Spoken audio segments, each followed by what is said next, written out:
بسم الله الرحمن الرحيم الحمد لله رب العالمين والصلاة والسلام على سيد الأنبياء والمرسلين وعلى آله وأصحابه أجمعين أما بعد قال الله تبارك وتعالى في كلامه المجيد والفرقان الحميد فأعوذ بالله من الشيطان الرجيم بسم الله الرحمن الرحيم يا أيها الذين آمنوا كتب عليكم الصيام كما كتب على الذين من قبلكم لعلكم تتقون عن أبي هريرة رضي الله تعالى عنه قال قال رسول الله صلى الله عليه وسلم كل عمل ابن آدم يضاعف الحسنة بعشر أمثالها إلى 700 ضعف قال الله تعالى فإنه لي وأنا أجزي به يدعو شهوته وطعامه من أجله للصائم فرحتان فرحة عند فطره وفرحة عند لقاء ربه ولا خلوف فم الصائم أطيب عند الله من ريح المسك والصيام جنة وإذا كان يوم صوم أحدكم فلا يرفث يومئذ ولا يسخب فإن سابه أحد أو قاتله فليقل إني امرؤ صائم وعن أبي هريرة رضي الله تعالى عنه قال قال رسول الله صلى الله عليه وسلم إذا دخل رمضان فتحت أبواب الجنة وغلقت أبواب جهنم وسلسلة الشياطين وفي رواية أبواب الرحمة أو كما قال عليه الصلاة والسلام. محترم دوستوں، بزرگوں اور ساتھیوں، اللہ تعالیٰ کا بہت بڑا فضل، احسان، کرم اور انعام ہوا کہ اللہ تعالیٰ نے ہم کو دوبارہ رمضان المبارک عطا فرمایا. بہت سارے لوگ ہمارے ساتھ گزشتہ سال ایسے تھے جو رمضان میں شریک تھے اور اس سال رمضان میں وہ ہمارے ساتھ شریک نہیں ہیں، دنیا سے رخصت ہو گئے.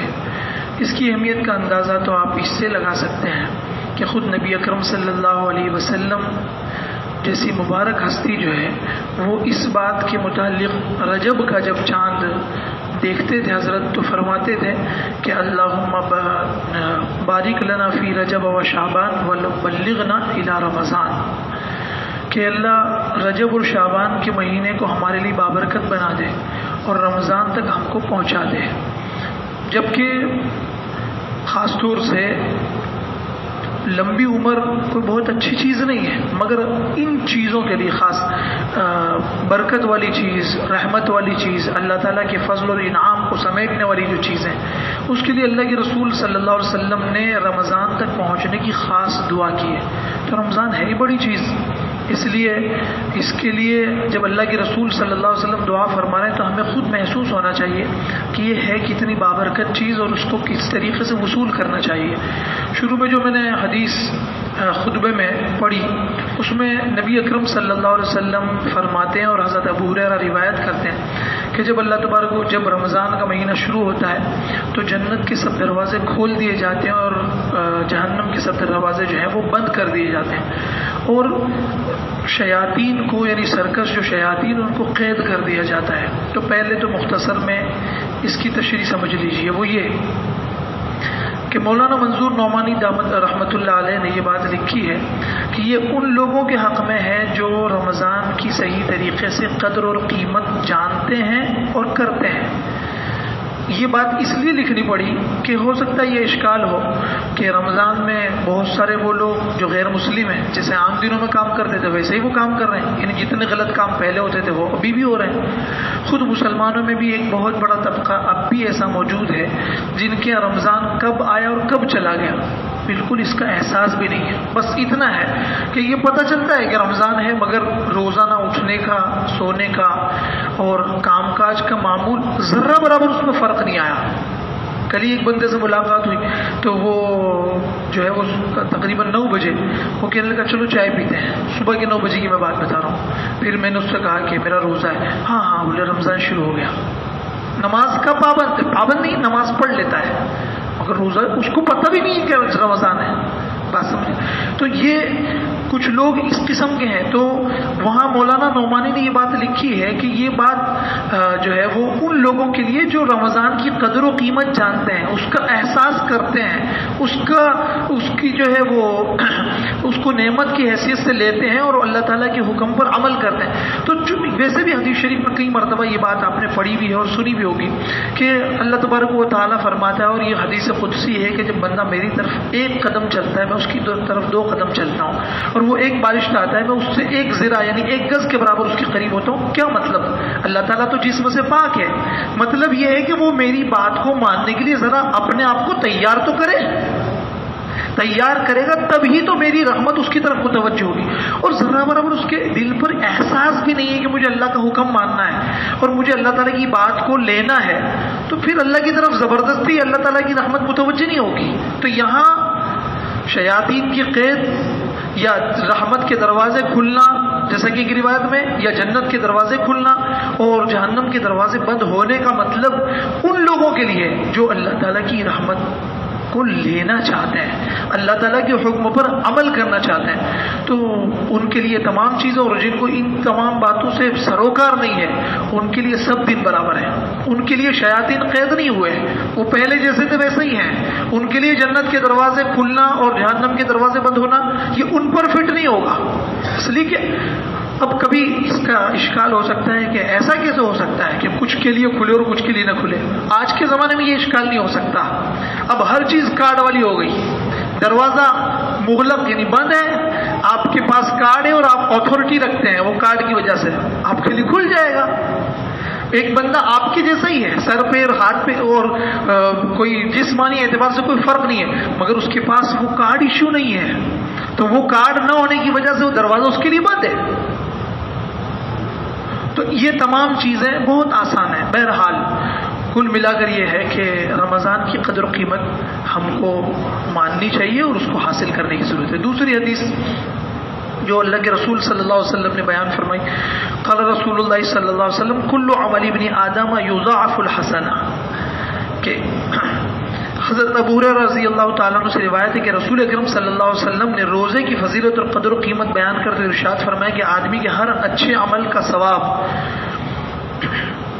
10 گنا سے لے کر 700 گنا تک بڑھا دیا جاتا ہے. حاشیے میں مولانا نعمانی لکھتے ہیں, یعنی اس امت مرحومہ کے اعمال خیر کے متعلق عام قانون الہی یہی ہے کہ ایک نیکی کا اجر اگلی امتوں کے لحاظ سے کم از کم 10 گنا ضرور عطا ہوگا. اور بعض اوقات عمل کرنے کے خاص حالات, بہت سی مرتبہ نیکی ایک ہی ہوتی ہے مگر موقع بہت اہم ہوتا ہے.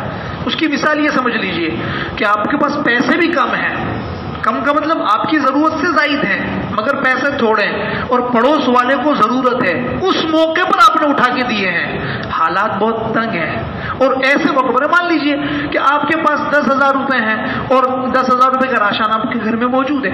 پڑوس کے 2-3 مکان وہ ہیں جن کے پاس راشن بالکل نہیں ہے, اور کل آپ کی کائنات یعنی موجودہ جو موڑی اور بیلنس ہے آپ کے پاس صرف 10,000 روپے, آگے ملنے کی بھی کوئی امید نہیں ہے, حالات بہت زیادہ خراب.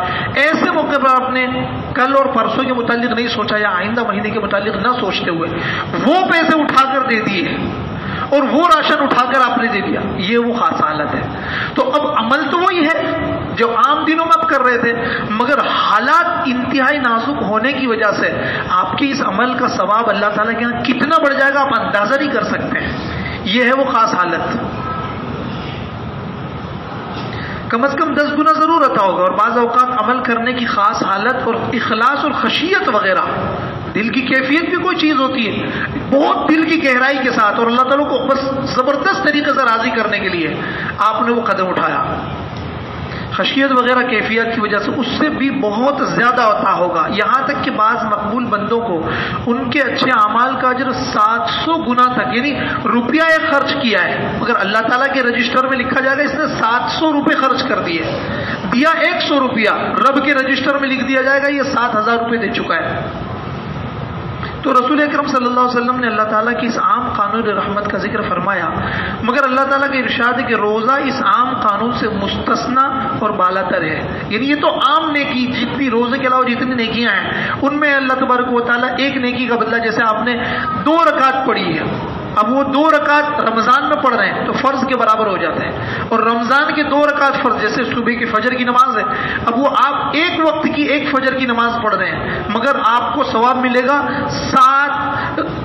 70 گنا زیادہ، یعنی 70 دن کی آپ نے فجر کی نماز پڑھ لی۔ اس کا یہ مطلب نہیں کہ 70 دن کی آپ کی فجر کی نماز نعوذ باللہ قضا ختم ہو گئی، یہ نہیں مطلب یہ کہ درجے کے اعتبار سے آپ کو 70 دنوں کی جو فرض پڑھنے کا جو ثواب ملنے والا تھا وہ ایک ہی فجر میں مل جائے گا۔ تو روزہ اس عام قانون سے مستثنا اور بالاتر ہے، وہ بندے کی طرف سے خاص میرے لیے ایک تحفہ ہے۔ بعض حدیث کے الفاظ یہ انا اجزی بھی اور بعض میں کہا اجزا بھی، یعنی اجزی بھی کا مطلب یہ کہ میں اس کا بدلہ دوں گا، اور اجزا بھی کا مطلب بدلہ خود میں ہی، میری ذات اس کا بدلہ ہے، یعنی بندہ روزہ رکھتا بدلے میں خود ہوں اس کے لیے، اور جب اللہ تبارک و تعالیٰ خود اپنے آپ کو بدلے میں پیش کر دے اس سے بڑھ کر کیا ہو سکتا ہے۔ جس طرح چاہوں گا اس کا اجر و ثواب دوں گا۔ میرا بندہ میری رضا کے واسطے اپنی خواہش نفس اور اپنا کھانا پینا چھوڑ دیتا ہے، بس میں خود ہی اپنی مرضی کے مطابق اس قربانی اور نفس خوشی کا صلہ دوں گا۔ روزے دار کے لیے 2 مسرتیں ہیں، یعنی 2 خوشی کے موقع ہیں، ایک تو افطار کے وقت، افطار سے دونوں افطار مراد ہو سکتے ہیں، جیسے روزانہ ہم مغرب کے وقت افطار کرتے ہیں وہ بھی، بعض احادیث کے مطابق رمضان کے 29 یا 30 روزے مکمل کر لینے کے بعد جو شوال کا پہلا دن ہے وہ افطار بھی بعض لوگوں نے مراد لیا ہے۔ ایک افطار کے وقت اور دوسرے اپنے مالک اور اپنے مولا کی بارگاہ میں حضوری، جب ہم قیامت کے دن اللہ تعالیٰ کے سامنے حاضر ہوں گے اس وقت جو روزے دار ہیں ان کی خوشی کا الگ ہی ٹھکانہ ہوگا، اور شرف باریابی کے وقت اور قسم ہے کہ روزے دار کے منہ کی بو اللہ تعالیٰ کے نزدیک مشک کی خوشبو سے بھی بہتر ہے، یعنی انسانوں کے لیے مشک کی خوشبو کی جتنی اچھی اور جتنی پیاری ہے اللہ کے یہاں روزے دار کے منہ کی بو اس سے بھی زیادہ اچھی ہے۔ مشک تو ویسے اصلی مشک تو ملنا ہی بہت جو ہے وہ کمال کی بات ہو گئی ہے، اصلی مشک کہاں مل رہا ہے؟ دوا والے بیچارے جو ہے وہ مشک کا بدل ڈالتے ہیں یا پھر ویسے بیوقوف بنا دیتے ہیں جو لوگ صحیح معنی میں دوا بنا رہے ہیں۔ بہرحال تو مشک بہت قیمتی چیز ہے، تو جیسے انسانوں کے درمیان میں مشک کی قیمت ہے، اللہ تعالیٰ کے یہاں روزے دار کی منہ سے جو بو نکلتی ہے، اور اس میں بھی حدیث شریف میں جو محدثین ہیں جنہوں نے اس کی تشریح کی ہے اس نے یہ بات بیان کی کہ اس سے منہ کی بدبو نہیں ہے، اصل تو پیٹ جب خالی ہوگا، ایک آدمی نے 4 ساڑھے 4 بجے کچھ کھایا ہے صبح میں اور اس کے بعد 13-14 گھنٹے بعض جگہوں کے اعتبار سے 20-20 گھنٹے تک جب معدہ خالی رہے گا تو اس کے منہ سے بدبو آئے گی، وہ بدبو منہ کے راستے سے آ رہی ہے، ورنہ اصل بو جو ہے وہ پیٹ کی خالی ہونے کی وجہ سے۔ اس لیے ہمارے یہاں امام ابو حنیفہ رحمۃ اللہ علیہ کے نزدیک مسواک کرنے میں کوئی حرج نہیں ہے، مسواک کرنے میں، اس لیے کہ مسواک سے منہ کی بو تو زائل ہوگی مگر پیٹ سے، اس لیے کہ جب ہم سانس لیتے ہیں تو ہوا ناک کے راستے سے اندر جاتی ہے، اور جب آدمی بولنے لگتا ہے تو منہ کے راستے سے جو اندر ہوا گئی ہے وہ باہر آتی ہے، تو منہ کے راستے سے باہر آنے کی وجہ سے پیٹ میں جو خالی پن ہے اور خالی معدہ ہونے کی وجہ سے ایک اندر بو سما جاتی ہے، وہ بو منہ کے راستے سے باہر آتی ہے اور سامنے والوں کو محسوس بھی ہوتی ہے، اس بو کی یعنی اس بدبو کی قدر اللہ تعالیٰ کے یہاں مشک سے زیادہ ہے۔ سوچیں روزے کی کتنی قدر ہے۔ روزہ دنیا میں نفس اور شیطان کے حملوں سے بچاؤ کے لیے ہے، الصیام جنہ، اور آخرت میں آتش دوزخ سے حفاظت کے لیے ڈھال ہے، یعنی دنیا میں جب آدمی روزہ رکھنے لگے گا تو نفس کا حملہ کمزور ہو جائے گا، شیطان اس پر جلدی حملہ نہیں کر سکے گا، اور آخرت میں جہنم سے ڈھال بن جائے گا۔ ڈھال دیکھا ہوگا آپ نے، جب کسی زمانے میں تلوار کا زمانہ تھا تو ایک بندہ جو تلوار چلاتا تھا اس کے ایک ہاتھ میں جو تلوار ہوتی تھی وہ داہنا ہاتھ ہوتا تھا، اور بائیں ہاتھ میں ایک گول ایسا پلیٹ جیسا تھالی نما ہوتا تھا، اس کے پیچھے پکڑ ہوتی تھی۔ وہ کیوں ہوتا تھا کہ ایک ہاتھ سے جو تلوار چلا رہا ہے تو سامنے والا اگر تلوار کا وار کرے گا تو یہ اپنے بائیں ہاتھ سے اس کی تلوار کو روکے گا، اسی کا نام ہے ڈھال، اسی کا نام ہے ڈھال۔ تو جیسے اس کی تلوار اس کو زخمی کرنے سے روک دیتی ہے، اسی طریقے سے جب آدمی روزہ رکھے گا تو روزے کے اثرات اس کی طبیعت پر اتنے زبردست پڑیں گے کہ نفس جب حملہ کرے گا، اس لیے کہ جب آدمی مسلسل گناہ کرتا ہے تو نفس اس کا عادی ہو جاتا ہے، جیسے بدنظری کا گناہ مستقل کرتے کرتے اس کو محسوس بھی نہیں ہوتا کہ میں بدنظری کر رہا ہوں۔ جھوٹ بولنے کا گناہ اب روزانہ صبح شام کو جھوٹ بول رہا ہے تو اس کو پتہ ہی نہیں چلتا کہ میں جھوٹ بول رہا ہوں، اس کو احساس نہیں ہوتا، اب یہ نفس عادی ہو گیا ہے۔ تو یہ جو عادت والے گناہ ہیں وہ نفس اس کی طرف لے جاتے ہیں، اور جو نئے نئے گناہ ہیں اس کی طرف پٹی پڑاتا ہے شیطان۔ یہ ہمارے بزرگان دین کا مقولہ ہے کہ نیا گناہ، مثال کے طور پر کہ ایک آدمی جھوٹ بولنے کا عادی تو نہیں ہے مگر اب اس نے دیکھا کہ یہاں کاروباری اعتبار سے کچھ نفع ہو سکتا ہے. تو اس نے کہا چلو ٹھیک ہے, ابھی تھوڑا سا بڑھا کر بول دیتے کہ میرے مال کی ویلیو اتنی زبردست ہے, یا میں نے جو ہے وہ اتنے میں خرید لیا ہے. اب خریدا اس نے مان لیجیے کہ 8 روپے میں, اور بتا خدا کی قسم 10 روپے سے 1 روپے کم میں نہیں پڑا مجھے. تو اب یہ جو جھوٹ بول رہا ہے یہ وقتی طور پر یہاں شیطان نے اس کو پٹی پڑا دی, اس کو جو ہے وہ شے دے دی کہ یہاں تو اگر جھوٹ بول دے گا لاکھوں کا فائدہ ہو جائے گا. تو اس قسم کے جو گناہ ہیں وہ شیاطین کے اثر سے بھی. تو یہ دونوں جگہوں پر جو ہے یہاں اگر آدمی روزہ رکھنے لگے گا تو اس روزے کی وجہ سے اس کی طبیعت میں بہت زیادہ فرق آ جائے گا. آخرت میں آتش دوزخ سے حفاظت کے لیے ڈھالے. اور جب تم میں سے کسی کا روزہ ہو تو چاہیے کہ وہ بےہودہ اور فحش باتیں بکنے اور شور و شغب کرنے سے بچا رہے. یعنی ایک تو بےہودہ گالی گلوچ کی اگر عادت بھی ہے تو کم از کم ان روزے کے دنوں میں گالی نہ بولے. گانا گانے کی عادت ہے, ان روزے کے دنوں میں گانا نہ گائے. یا کوئی اور فلمی باتیں کرنے کی اس کو عادت ہے تو کم از کم ان روزے کے دنوں میں فلمی باتیں نہ کریں. اسی طریقے سے جو ہے شور و شغب, یہ ایک بہت بڑا مسئلہ ہے شور و شغب کا. عام دنوں سے زیادہ اکثر مواقع پر جو ہے ہم مساجد میں, اور ابھی کچھ تقریباً 4-6 سال سے گرمی کے روزے آ رہے ہیں تو اس کی وجہ سے گرمی کے روزے میں کچھ پارا ہمارا زیادہ ہی ہائی ہو جاتا ہے, ٹیمپریچر بہت زیادہ ہائی ہو جاتا ہے, اور اس کی وجہ سے بس ذرا ٹچ کیا کسی نے اور فوراً ہم لاوے کی طرح ابلنے لگتے ہیں. یہ چیز روزہ تو ہم نے اپنے لیے رکھا ہے نا, اپنے اللہ کو راضی کرنے کے لیے رکھا ہے. اب کسی کے ٹچ کرنے سے ہم اتنے زیادہ کیوں ابل پڑتے ہیں, کیوں اتنے زیادہ گرم ہو جاتے ہیں؟ تو یہ چیز بالکل نامناسب ہے, بالکل نامناسب. حدیث میں باقاعدہ, کیونکہ انسان کی طبیعت ہے نا تو ایسا ہو سکتا ہے, اس لیے شروع میں ہی خود ہی فحش سے اور شور و شغب سے بچے, شور بالکل نہ کرے. اور اسی طریقے سے کوئی اگر خود سامنے سے جھگڑا چھیڑنا چاہتا ہو, بعض لوگ جو ہے وہ جھگڑے کے متلاشی ہوتے ہیں, بعضوں کی طبیعت ایسی ہوتی ہے جھگڑالو ہوتی ہے, وہ بس کسی نہ کسی سے روزانہ کوئی نہ کوئی ایسا بندہ ہو جس سے وہ لڑتے ہی رہے, اس کی طبیعت سیر نہیں ہوتی. تو ہو سکتا ہے کہ ایسے بندے سے آپ کا پالا پڑ جائے. ایسے موقع پر آپ یہ کہیں میں روزے دار ہوں, پر یہ بس حدیث میں اتنا ہی جملہ ہے کہ آپ اتنا ہی کہیں کہ میں روزے دار ہوں, یہ نہیں کہ میرا روزہ نہ ہوتا تو میں تیری ایسی کر ڈالتا. یہ والا جملے کا مطلب تو آپ پہلے والے جملے کو ختم کر دینا چاہتے ہیں. بسا اوقات ہمارا انداز یہ ہوتا ہے تو میرے کو جانتا نہیں ہے, یعنی میں کتنا منحوس اور کمین آدمی ہوں, یہ الفاظ میں نہیں. اور بہت سارے تو اتنے درجے کے نچلے ہوتے ہیں کہ وہ کہہ بھی دیتے ہیں, وہ اتنے درجے کے نیچے ہوتے ہیں کہ وہ کہہ بھی دیتے ہیں. نہیں, کم از کم ایک مسلمان روزہ رکھے, اور پھر یہ تو دھمکی دے رہا آپ بعد میں ملنا, روزے کے بعد ملنا یا رمضان کے بعد ملنا, یا پھر مجھے تو بعد میں ملتا تو میں تجھے بتاتا میں روزے کی حالت میں اس لیے ایسا. یہ کیا ہے؟ یعنی گویا آپ صاف لفظوں میں یوں کہہ رہے ہیں کہ وہ تو میں کہہ تو دیتا ہوں کہ روزے دار ہوں, مگر حقیقت میں روزے کی کسی ادب کا لحاظ کرنے کا میں روادار ہی نہیں ہوں. جبکہ حدیث شریف میں یہ جو جملہ ہے نا انی صائم, کہ آپ یہ کہہ دیجئے کہ میں روزے دار ہوں, مطلب یہ کہ میرا ارادہ لڑنے کا ہے ہی نہیں, تو کچھ بھی بول دے میں خاموش ہی رہوں گا, یہ ہے مطلب. اب کچھ باتیں پہلے, یہ تو حدیث کی تشریح ہو گئی, 2-4 باتیں جو ہے وہ روزے سے متعلق بھی ہو جائے. ایک تو یہ کہ روزہ فرض ہے, اس لیے ہر ایک بندے پر, ہر ایک وہ شخص جو مسلمان ہے, اللہ تعالیٰ کا کلمہ نبی اکرم صلی اللہ علیہ وسلم پر ایمان رکھتا ہے, اس کے اوپر بالغ ہونے کے بعد روزہ فرض ہے. بلوغ کا مطلب یہ ہے کہ اگر لڑکی ہے اس کو 9 سال کی عمر میں حیض آ گیا, وہ بالغ ہے. 9 سال میں آئے یا اس سے بعد جتنے سال میں آئے, اس لیے کہ فقہاء نے لکھا ہے کہ 9 سال سے کم میں تو حیض نہیں آ سکتا, اس لیے 9 سال کی عمر میں اگر حیض آ گیا وہ عورت ہے, اس پر روزہ فرض ہے.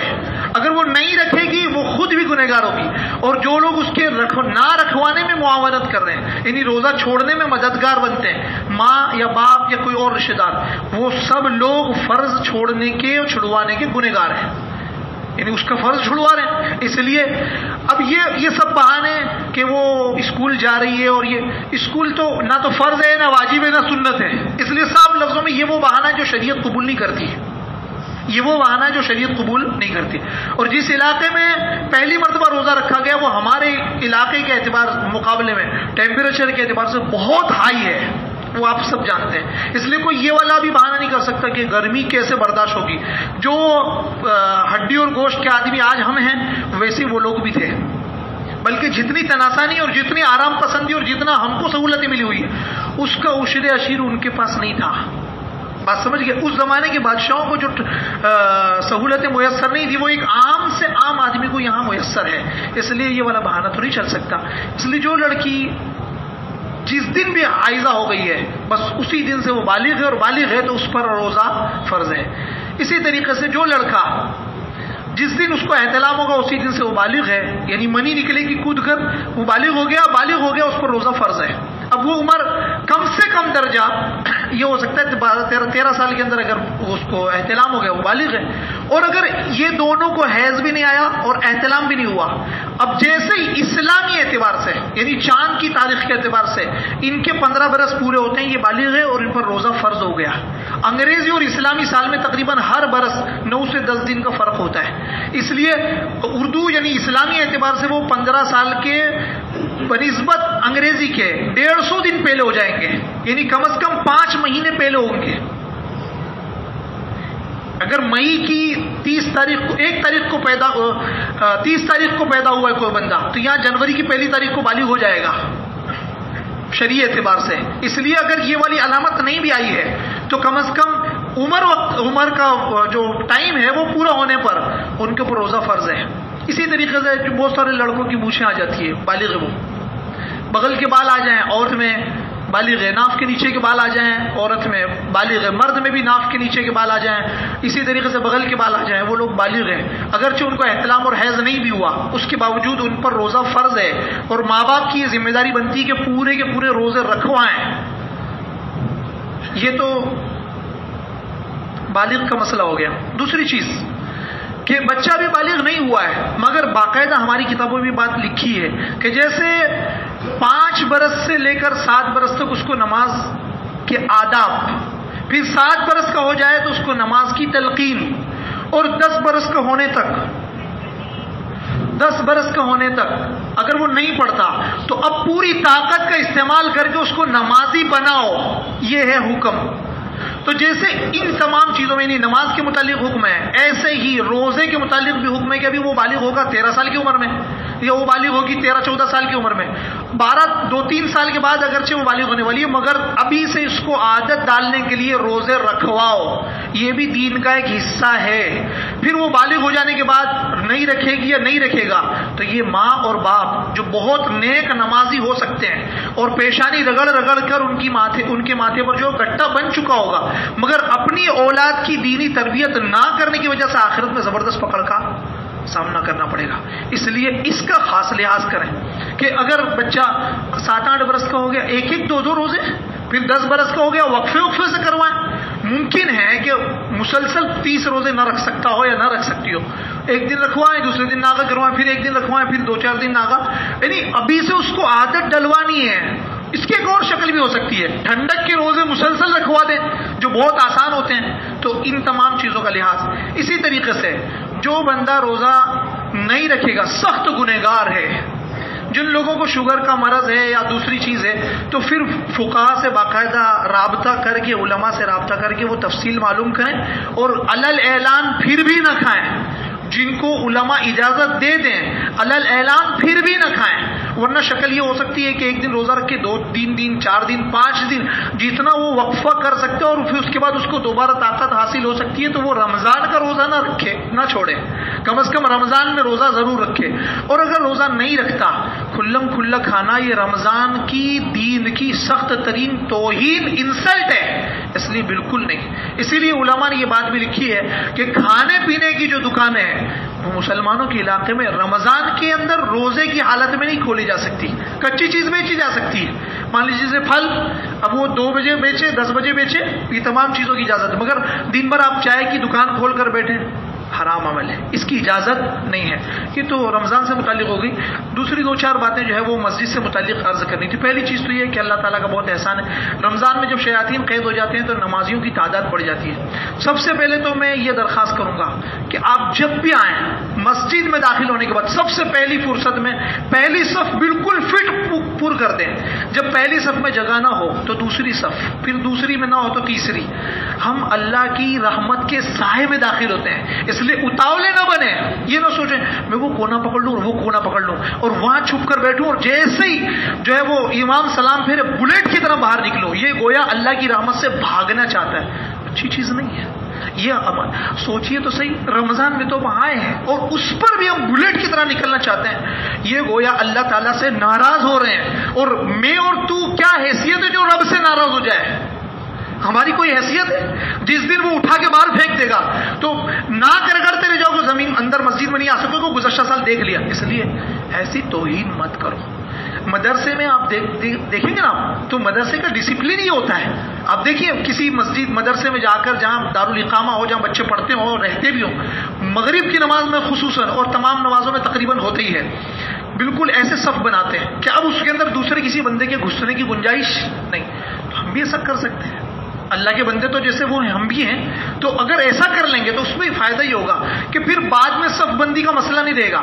حضرت عمر رضی اللہ تعالیٰ عنہ باقاعدہ, اور وہ تو کرتے تھے, اور یہ امام کی ذمہ داری ہے, یہ امام کی جو غلام آگے کھڑا رہتا ہے نا اس کی ذمہ داری ہے کہ وہ باقاعدہ ایک ایک بندے کا کندھا پکڑ کے اس کو جوڑے, چاہے اس کی ناک پہ کتنی ماتھے میں بل آ جائے گی, اس کی ذمہ داری ہے.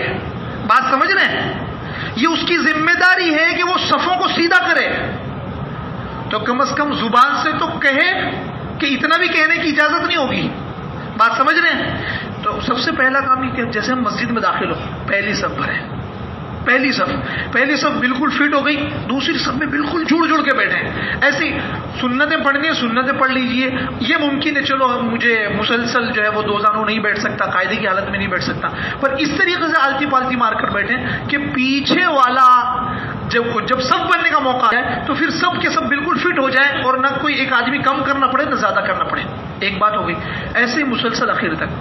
اب اگر ایسا لگ گیا بعد میں آنے والے کو کہ مسجد بھر چکی ہے, تھوڑی دیر تو ٹھنڈک سے دور رہنا ہے, کیا کرنا ہے تھوڑی دیر. اس لیے اے سی کے چکر میں ہم اپنی عبادت کو برباد نہ کریں. یہ اے سی کیا ہے بھائی؟ ہم خود آج سے 10 اور ہم نے جو پچھلی گرمی میں روزے رکھے ہیں, جو 89 اور 90 کے جو روزے تھے, کیا اس میں اے سی تھی مسجدوں میں؟ ملی ہے تو اللہ کا احسان ہے, نہیں ہے تو بھی اللہ کا احسان ہے. زمین پر ایک بہت بڑی تعداد نہیں, ہندوستان کی 1/3 آبادی روزانہ ایک ہی وقت کھانا کھاتی ہے. جا کے آپ دیکھنا چاہیں تو گوگل پہ دیکھ سکتے ہیں. ایک وقت کھانا کھاتی ہے. میں صاف کہہ رہا ہوں, پنکھا میسر وہ تو فالتو باتیں آپ بہت آگے کی ہے. میں صاف لفظوں میں کہہ رہا ہوں جو ایک وقت کھا رہے ہیں, 138 کروڑ کی آبادی کا 1/3, آپ اندازہ کیجئے کتنے لوگ ہو جاتے ہیں. تقریباً 39 کروڑ سے زیادہ لوگ ہوتے ہیں, بلکہ 40 کروڑ سے زیادہ لوگ ایسے ہیں جو ایک وقت کھاتے ہیں, 2 وقت ان کو روٹی میسر نہیں ہے. تو اگر پنکھے کے نیچے 15-20 منٹ پڑھ لی تو اس میں ثواب کی زیادتی ہے, ثواب زیادہ ملے گا. اس لیے اگر میں بوڑھا ہوں تب اور میں جوان ہوں تب, زبردستی گھسنا یہ 240 لوگ جو اندر بیٹھے نا ان کو تکلیف دینے کے مترادف ہے. یعنی ابھی اندر جگہ نہیں ہے اور میں گھس گیا زبردستی طاقت کے ساتھ. میرا ورچسو اتنا زبردست ہے. ورچسو کیا ہے؟ میرے کمینے پن کو لوگ اتنا محسوس کرتے ہیں کہ وہ آنکھ اٹھا کر دیکھنے کی ہمت نہیں کرتے. میرے کمینے پن کو اتنا محسوس کرتے ہیں کہ آنکھ اٹھانے کی ہمت نہیں کرتے. بس مگر ان 240 لوگوں کو جو میں اذیت دے رہا ہوں نا, اس کا جواب اور اس کا جو ہے وہ حساب مجھے آخرت میں دینا ہے. اس لیے میں نہ گھسوں. کیا فرق پڑتا ہے یار, کیا فرق پڑتا ہے؟ 10 منٹ کی نماز ہے, اس لیے پنکھے میں پڑھ لو. اس لیے اے سی کے چکر ملا ہے تو اچھی بات ہے, مگر پہلی بات تو یہ کہ اندر بیٹھنے والوں کی ذمہ داری یہ بنتی ہے بالکل مل کے بیٹھے, بالکل مل کے.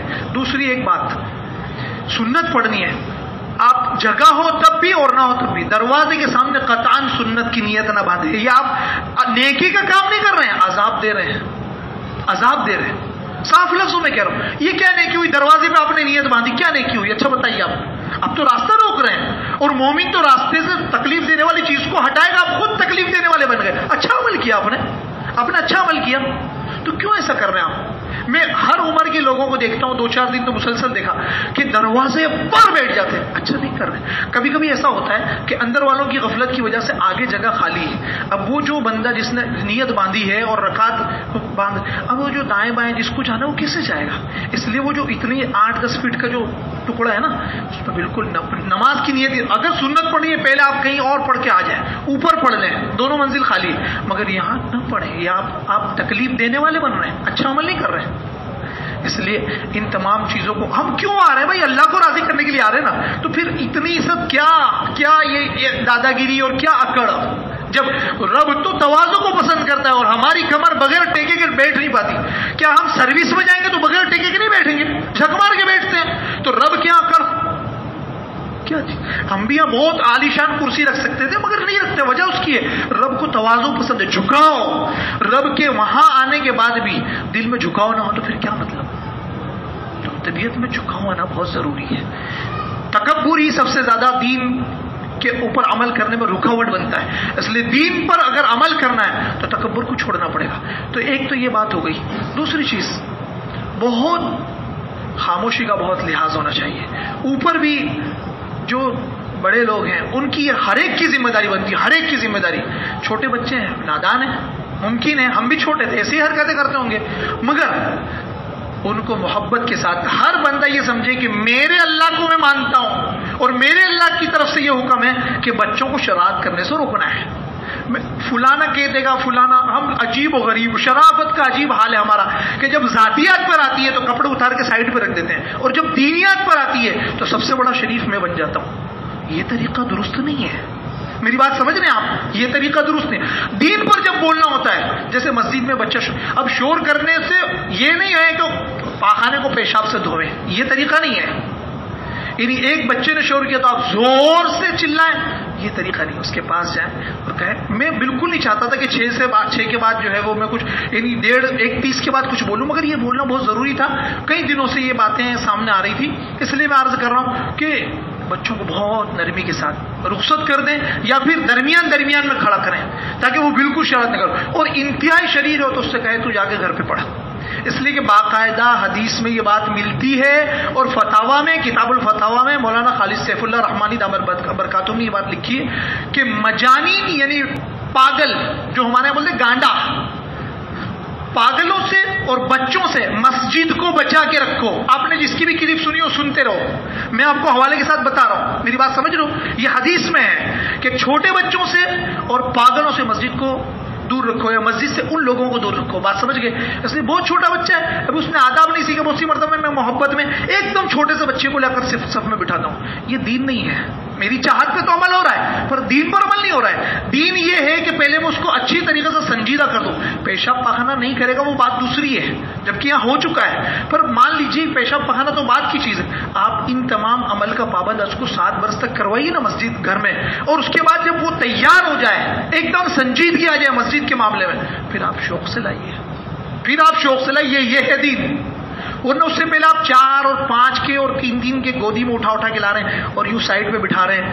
یہ آپ صرف چاہت پر عمل کر رہے ہیں، دین پر عمل نہیں کر رہے ہیں. یہ بات ہو گئی. اور آخری بات دیکھیں، کچھ مسجدوں میں تو تراویح ہوتی نہیں ہے، یا بعض جگہوں پر 2, 4, 6. اللہ کا فضل اور اللہ کی مہربانی سے یہاں تراویح بھی 3-4 دن ہو چکی ہے. میں اب یہ عرض کروں گا، اس میں بہت سنجیدگی کی ضرورت ہے، بہت زیادہ سنجیدگی کی ضرورت ہے. ہم آئیں تو تمام آداب کا لحاظ کر کے، اور جب نکلنے لگیں شور اور شغب، اور خصوصاً محلے کے دوستوں سے، لڑکوں سے، جوانوں سے بھی اپیل کروں گا، کم از کم 8 بجے سے لے کر 10:30 بجے کا وقفہ، یہ دروازے کا خاص لحاظ کریں. جو ہماری گلی کی نکڑ پہ جو دروازہ ہے، ڈاکٹر مسیح کی اور حافظ جاوید کے درمیان میں جو دروازہ، اس دروازے کا کسی کو کوئی کام ہے، غیر ضروری کام ہے، دوسرے راستے سے بھی جا سکتا ہے. ہاں یہ بھی لحاظ ہونا چاہیے، خدا نخواستہ کوئی بیمار ہو گیا، اس کے لیے فوری طور پر نکلنے کا انتظام ہو.